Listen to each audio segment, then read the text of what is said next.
dentes de leite, porque os adultos, de certa forma, eles só convivem com isso quando eles são pais, né? Então, por exemplo, eu que não sou pai, tenho um completo desconhecimento dessa área que uma profissional como você vai conseguir me esclarecer. A gente vê o maior temor dos adultos não é nem o aparelho, é o tal do tratamento de canal. Esse aí faz qualquer um tremer na base, né? Sim. E eu ouvi também você falando que existe o tratamento de canal no dente de leite. Existe. Me explica isso, que tem certas coisas que eu tô... Uma coisa que eu gosto de falar muito é que dente de leite tem raiz e ele tem canal. Muitas vezes pode ser até confundido pelo fato de quando ele reabsorve essa raiz para cair, para ele esfoliar, cai só aquela parte da coroa que fica para fora da gengiva. E algumas pessoas podem achar que não tem canal dente de leite, mas tem sim, ele tem canal e tem raiz. Se por algum motivo a parte interna desse dente for afetada, cárie, um traumatismo e essa região interna a gente precisar interferir para que mantenha o dente na cavidade bucal, a gente vai fazer limpeza dessa região, vai colocar um material no lugar, né, que tinha antes essa parte, e vai restaurar o dente. Por quê?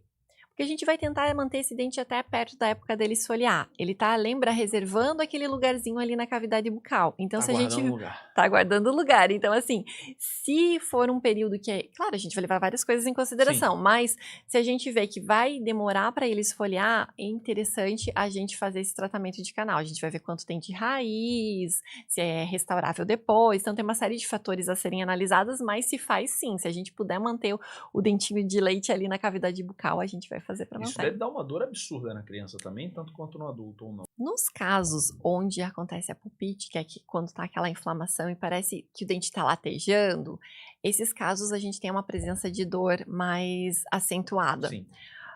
Em casos de abscesso, às vezes pode acontecer dele ser gradativo. Deu aquela bolinha de pus na gengiva que a mãe visualizou, mas a criança nunca se queixou de dor de dente, mas tinha uma presença de uma cárie ali que foi ficando ao longo do tempo mais profunda e por um bom tempo, então pode acontecer também. Entendi. Saindo um pouco da área para crianças, a gente tinha comentado sobre a questão da importância do ambiente para a criança. A importância do ambiente para que ela se sinta segura, tranquila, isso você deixou bastante claro. Mas aí vem uma pergunta um pouco mais desafiadora. Como a gente consegue transferir isso também para os adultos que você atende? O ambiente, ele consegue trazer uma tranquilidade, uma segurança maior para os adultos que você vai atender também?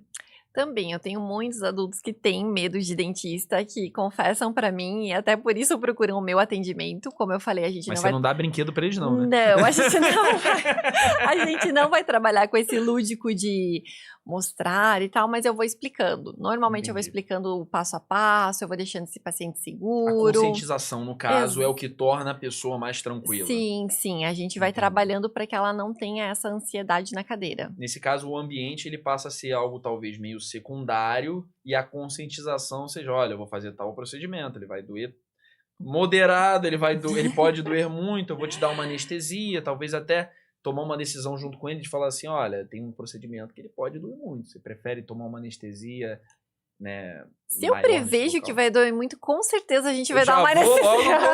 Eu não quero que o paciente sinta dor, Entendi. Eu quero que ele se sinta confortável na minha cadeira. Então, assim, a gente trabalha com anestésico tópico antes de fazer a anestesia infiltrativa, no caso. Então, a gente vai trabalhando para que esse paciente, durante o procedimento, esteja confortável na cadeira.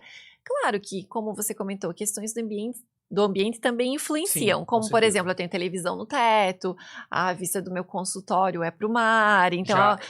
transparece um pouco mais de tranquilidade também. Eu vejo muitos pacientes comentando assim, nossa, só de entrar aqui me dá uma calma, uma paz, então tudo isso de fundo, às vezes, acaba, o cheirinho, o ambiente, a gente colocar um cheirinho agradável, então um aromatizador, isso tudo acaba influenciando também. A criança, eu acho que ela pode ser um pouco mais, como é que eu posso dizer? Ela pode se apegar mais às coisas. Talvez os adultos se apeguem mais às sensações, né?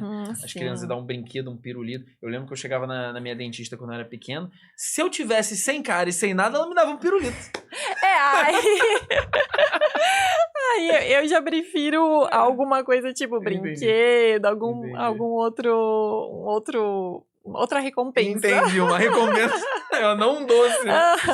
Enfim. Olhando, acho que ninguém é melhor que você para responder essa pergunta. Olhando para você que atende crianças e atende adultos, qual é a principal... Eu sei que a gente bateu, a gente chegou a algumas conclusões durante esse papo já, mas qual seria... que você poderia elencar as principais diferenças entre atender adultos e atender crianças?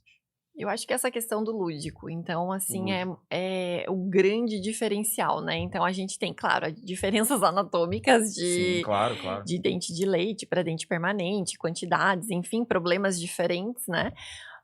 Como, por exemplo, em criança a gente não faz clareamento, no adulto sim. Então, essa diferença no atendimento é o que eu acho que talvez seja o que mais seja relevante, digamos Talvez assim. olhando que muitos adultos possam, talvez, tá? Tô chutando aqui, tô tendo uma ideia. Talvez os adultos procurem muito mais pela estética, as crianças muito mais pela necessidade? Pode ser, Porque mas... essa questão do clareamento, de certa forma, né, é uma questão estética, né? Mas se eu te contar que tem crianças que se incomodam com a estética, sim. Eu tive crianças, assim, pacientes que tiveram, por exemplo, avulsão dentária, que caiu, o dentinho saiu inteiro na boca, era dentinho de leite, aí nesses casos a gente não reimplanta, né? E ela estava muito incomodada com a estética por ficar sem o dentinho. E aí a gente fez um aparelho para ela, um aparelhinho que colocava ali, substituía um dentinho artificial. Entendi. E esse aparelho a gente fez colorido, com adesivo. Legal. E aí ela foi pra escola e todo mundo queria um aparelho daquele. Dá o cartãozinho. Entra em contato com a doutora Lorane. Mas assim, aí não tinha necessidade, né? Ela tinha necessidade, estava se sentindo incomodada com aquilo, a gente conseguiu resolver essa questão da estética e função também, a gente sabe quando a gente fala, a língua encosta nos dentes, então auxiliou em vários fatores, assim, né? Em vários aspectos, digamos assim. Mas foi um caso bem... Legal, um caso interessante. Característico, assim. A criança que ela vai chegar e eu acredito que ela se interesse mais pelo lúdico, acaba que é a regra. Mas a exceção foi isso que você acabou de falar, que são crianças que se importam com a estética também. Aí nesse ponto tem a influência dos pais? Ou você acha que é da criança mesmo? Olha, é realmente a criança que está se importando com aquilo? Ou são os pais? Porque eu também já vi algumas situações de que às vezes a criança nem está se importando com essa questão estética, mas a mãe está se importando com a questão estética da criança e para não ficar feio na frente da doutora, vira e fala assim: ô doutora, minha filha está insatisfeita com tal coisa. Isso já aconteceu com você? Pode acontecer. Boa resposta.